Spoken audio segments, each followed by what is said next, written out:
What does all this mean for us men pursuing our own quests for personal happiness and for the life enhancement of our loved ones, our companies, our causes, our peoples, our nations, and the world?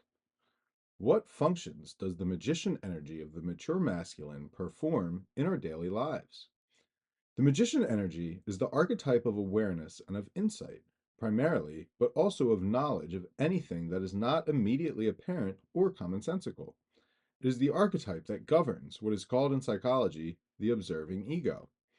While it is sometimes assumed in depth psychology that the ego is secondary in importance to the unconscious, the ego is in fact vital to our survival. It is only when it is possessed by, identified with, and inflated by another energy form, an archetype or a complex, an archetypal fragment like the tyrant, that it malfunctions.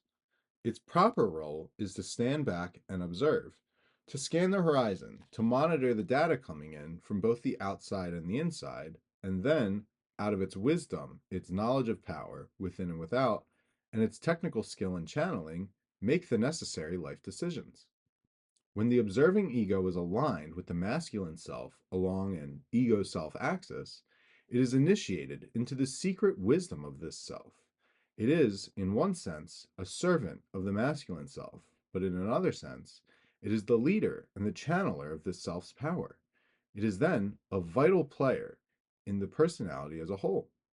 The observing ego is detached from the ordinary flow of daily events, feelings, and experiences. In a sense, it doesn't live life, it watches life, and it pushes the right buttons at the right times to access energy flows when they are needed. It's like the hydroelectric dam operator who watches his gauges and his computer screens for building pressures on the dam's surfaces and then decides whether or not to release water through the sluices. The magician archetype, in concert with the observing ego, keeps us insulated from the overwhelming power of the other archetypes. It is the mathematician and the engineer in each of us that regulates the life functions of the psyche as a whole. It knows the enormous force of the psyche's inner dynamics and how to channel them for maximum benefit. It knows the unbelievable force of the sun within, and it knows how to channel that sun's energy for maximum benefit. The magician pattern regulates the internal energy flows of the various archetypes for the benefit of our individual lives. Many human magicians, in whatever profession or in whatever walk of life, occult practitioners as well, are consciously using their knowledge and technical proficiency for the benefit of others as well as themselves. Doctors, lawyers, priests, CEOs, plumbers, and electricians, research scientists, psychologists, and many others are, when they are accessing the magician energy appropriately, working to turn raw power to the advantage of others.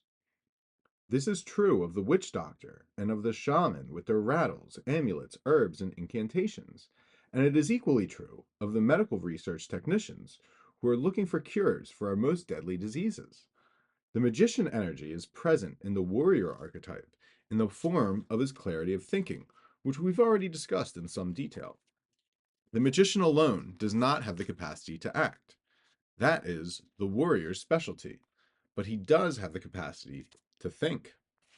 Whenever we are faced with what seems like an impossible decision in our daily lives, who to promote in the company when there are difficult and complex political considerations to be taken account, how to deal with our son's lack of motivation in school, how to design a particular home so as to meet both the client specifications and the city codes, how much to reveal to an Allison about the meaning of his dreams when we see him headed for a crisis, even how to budget in tight financial circumstances. Whenever we do these things, make these decisions with careful and insightful deliberation, we are accessing the magician. The magician, then, is the archetype of thoughtfulness and reflection, and because of that, it is also the energy of introversion. What we mean by introversion is not shyness or timidity, but rather the capacity to detach from the inner and outer storms and connect with deep inner truths and resources. Introverts, in this sense, live much more out of their centers than other people do. The magician energy, in aiding the formation of the ego self axis, is immovable in its stability, centeredness, and emotional detachment. It is not easily pushed and pulled around. The magician often comes online in a crisis, a middle-aged man reported to us what happened to him in a recent car accident. It was winter, and he was coming down a hill. There was a car ahead of him, stopped at a stop sign at the bottom of the hill. Suddenly, in the middle of his normal braking procedures, he hit a patch of ice. His brakes locked, and his car took off down the hill like a rocket. He felt panic as he slid straight for the rear bumper of the other car. Then, something remarkable happened, a shift of consciousness. All of a sudden, everything seemed to move in slow motion. The man felt calm and steady. He now had the time to sort through what few options he had.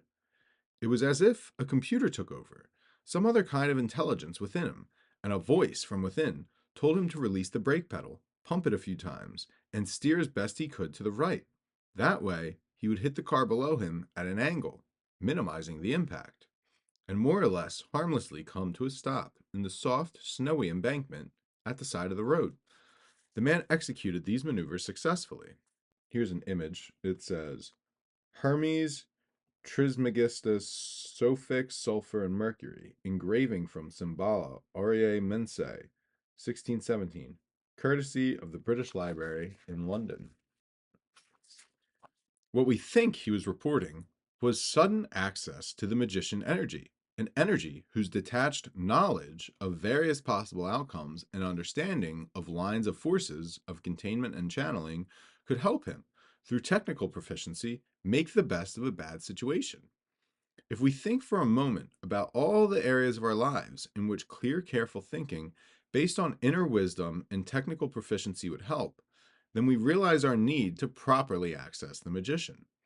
Often, in difficult situations, people are drawn into some kind of space and time frame that can be called sacred because it is so different from the space and time we normally experience. The driver, in our example, suddenly found himself in an inner space and time, the slow motion effect he described, far different from his panic and fear. This sacred space is something men who are guided by the magician knows well. These men may actually put themselves into that space deliberately, much like ritual magicians who draw their magic circles and recite their incantations. They enter this space by listening to certain music pieces, by tending to a hobby, by taking long walks in the woods, by meditating on certain themes and mental pictures, and by many other methods. When they enter this sacred space within, they can be in touch with the magician. They can emerge from the inner space seeing what they need to do about a problem and knowing how to do it. We believe that many ways in which the magician has appeared in history and in which he appears among men today are mere fragments of a once whole image. That primordial magician in men has manifested itself most fully in what anthropologists refer to as the shaman. The shaman, in traditional societies, was the healer, the one who restored life, who found lost souls, and who discovered the hidden causes of misfortune. He was the one who restored wholeness and fullness of being to both individuals and communities. Indeed, the magician energy today still has the same ultimate aim. The magician and the shaman, as his fullest human vessel, aims at fullness of being for all things, through the compassionate application of knowledge and technology.